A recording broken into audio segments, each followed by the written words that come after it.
সুপ্রভাত বন্ধুরা, আজ 17 জানুয়ারি শনিবার।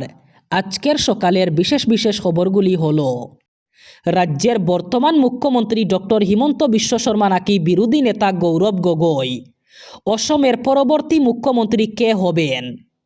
বিধানসভা ভোটের কয়েক মাস আগেই এমনই সমীক্ষা প্রকাশ করা হয়েছে। রাজ্যের 55% ভোটার আবার মুখ্যমন্ত্রী হিসাবে চাইছেন মুখ্যমন্ত্রী ডক্টর হিমন্ত বিশ্ব শর্মাকে। অন্যদিকে 48% ভোটার মুখ্যমন্ত্রী হিসাবে চাইছেন গৌরব গগৈকে। 55% মহিলা ভোটার মুখ্যমন্ত্রী হিমন্ত বিশ্ব শর্মাকে আবার মুখ্যমন্ত্রী পদে চাইছেন। রাজ্যে প্রকল্প এবং উন্নয়ন নিয়ে মহিলা ভোটাররা সন্তুষ্ট। অন্যদিকে 48% পুরুষ ভোটাররা মুখ্যমন্ত্রী হিসাবে গৌরব গগৈকে চাইছেন। দেশের প্রথম বন্দে ভারত স্লিপার এক্সপ্রেসের শুভারম্ভকে সামনে রেখে গৌহাটির কামাখ্যা স্টেশনে এখন চূড়ান্ত প্রস্তুতি চলছে। শনিবার কামাখ্যা ও মালদা স্টেশন উভয় দিক থেকে চকচকে বন্দে ভারত স্লিপার এক্সপ্রেসকে ভার্চুয়ালি সবুজ পতাকা দেখিয়ে শুভারম্ভ করবেন দেশের প্রধানমন্ত্রী নরেন্দ্র মোদী। এনএফরেলের সিনিয়র জনসংযোগ আধিকারিক নীলাঞ্জন দেব জানিয়েছেন, শনিবার 02-07-6 কামাখ্যা হাওড়া বন্দে ভারত স্লিপার উদ্বোধনী স্পেশালের উদ্বোধন হবে শনিবার দুপুর 1:15। তেমনি মালদা স্টেশনেও একই সময় ট্রেনটির যাত্রা শুরু হবে। তিনি আরও জানিয়েছেন যে বন্দে ভারত স্লিপার এক্সপ্রেসের দুটি রেক কামাখ্যা স্টেশনে পৌঁছায় বিগত কয়েকদিন আগে। ইতিমধ্যে দুটি রেককে ডিপোতে পুরোপুরি মেনটেন্স করা হয়েছে। দুটি ট্রেন খুঁটিনাটি পরীক্ষা করার পর একটি রেককে উদ্বোধনের জন্য ইতিমধ্যে মালদা স্টেশনের দিকে রওনা করিয়ে দেওয়া হয়েছে। অন্য রেকটি উদ্বোধনের জন্য কামাখ্যা স্টেশনে রাখা হয়েছে বলে জানিয়েছেন তিনি। শনিবার 17 জানুয়ারি অসম সফরে আসছেন দেশের প্রধানমন্ত্রী নরেন্দ্র মোদী। সরুসজাই স্টেডিয়ামে বাগরুম্বা নৃত্য প্রদর্শনে উপস্থিত থাকবেন প্রধানমন্ত্রী নরেন্দ্র মোদী। বাগরুম্বার ছন্দে মুখরিত হবে সরুসজাই স্টেডিয়াম। চিফুং খাম, ছেরজা ইত্যাদি বাদ্যযন্ত্র ইতিমধ্যে প্রস্তুত করা হয়েছে। 10,000 শিল্পী একসাথে প্রদর্শন করবেন বাগরুম্বা নৃত্য। এই ঐতিহাসিক মুহূর্তের সাক্ষী থাকবেন প্রধানমন্ত্রী নরেন্দ্র মোদী। সেই সাথে আগামী ফেব্রুয়ারি মাসে আবারও অসম সফরে আসবেন প্রধানমন্ত্রী। ওই সময় প্রায় 3,030 কোটি টাকা ব্যয়ে নির্মিত দলঙ্কন 6 লেন যুক্ত 1.24 কিলোমিটার দৈর্ঘ্যের দলঙ্কন সেতুর উদ্বোধন করবেন প্রধানমন্ত্রী। রাজ্যে বর্তমানে শীতের প্রকোপ কিছুটা কম, তবে কয়েকদিন আগে রাজ্যে প্রচণ্ড হাড় কাঁপানো শীত পড়েছিল। ওই সময় রাজ্যের বিভিন্ন জেলায় ছাত্রছাত্রীদের সুবিধার্থে স্কুলের সময়সূচিতে কিছুটা পরিবর্তন আনা হয়। সকাল 9টার পরিবর্তে সকাল 10টা থেকে স্কুলে পাঠদান চালু করার নির্দেশ দেওয়া হয়েছিল।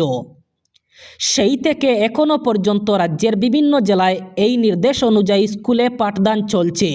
তবে এবার ওই সময়সূচিও পরিবর্তন করার সিদ্ধান্ত নিল গৌহাটি মহানগর শিক্ষা বিভাগ।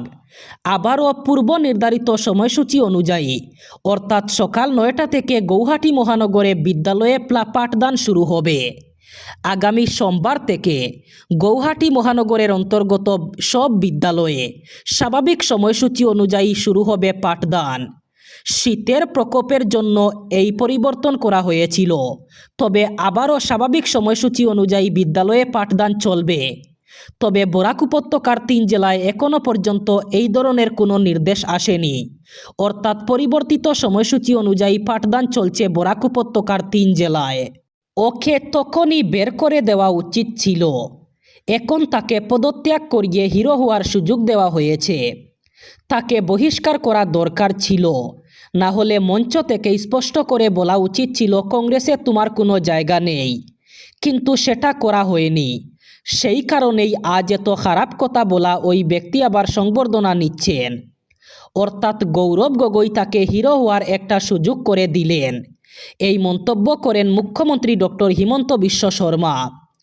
সম্প্রতি কংগ্রেসে যোগ দিয়ে বিতর্কিত মন্তব্যের মাধ্যমে রাজ্য রাজনীতিতে আলোড়ন তোলা সংখ্যালঘু নেতা রেজাউল করিম সরকারের পদত্যাগ প্রসঙ্গে প্রতিক্রিয়া জানিয়ে বৃহস্পতিবার বিলাসীপাড়ায় সংবাদ মাধ্যমের সামনে এই মন্তব্য করেন মুখ্যমন্ত্রী। উল্লেখ্য, মুখ্যমন্ত্রী মহিলা উদ্যমিতা যোজনার চেক বিতরণ এবং সৌরশক্তি প্রকল্পের উদ্বোধন উপলক্ষে ধুবড়ী জেলায় উপস্থিত ছিলেন মুখ্যমন্ত্রী। মহিলা উদ্যমিতা যোজনার চেক বিতরণ কর্মসূচিতে অংশ নিয়ে মুখ্যমন্ত্রী শর্মা 10 নম্বর বিলাসীপাড়া বিধানসভা কেন্দ্রের অন্তর্গত 18,000 মহিলার মধ্যে চেক বিতরণ করেন। অন্যদিকে বিলাসীপাড়া আইএনএ খেলার মাঠে অনুষ্ঠিত এক অনুষ্ঠান শেষে মুখ্যমন্ত্রী বিলাসীপাড়ার খুদিগাঁওয়ে অসমের প্রথম সৌরশক্তি প্রকল্পের উদ্বোধন করেন। খুদিগাঁওয়ে 350 কোটি টাকা ব্যয়ে 1000 বিঘা জমিতে নির্মিত 70 মেগাওয়াট ক্ষমতাসম্পন্ন সৌরশক্তি প্রকল্পের উদ্বোধন করেন তিনি।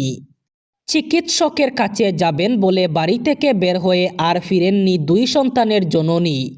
এই ঘটনাটি সুনাইয়ের সৈয়দপুর পঞ্চম খণ্ডের মতিবুর রহমান লস্করের পরিবারে চাঞ্চল্য সৃষ্টি করেছে।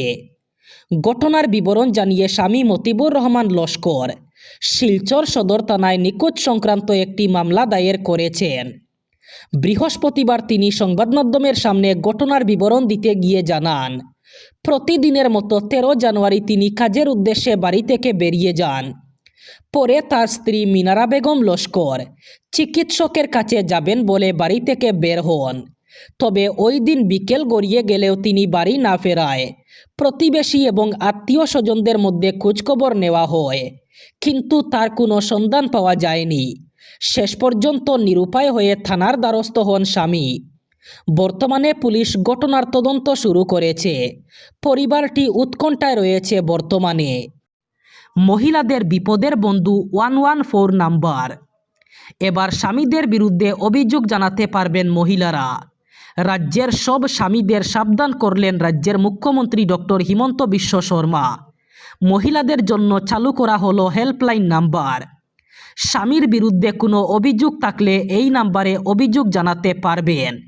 স্বামী যদি দ্বিতীয় বিবাহ করেন অথবা মহিলার উপর কোনো ধরনের নির্যাতন করেন তাহলে স্বামীর বিরুদ্ধে 114 হেল্পলাইন নাম্বারে অভিযোগ জানাতে পারবেন মহিলারা।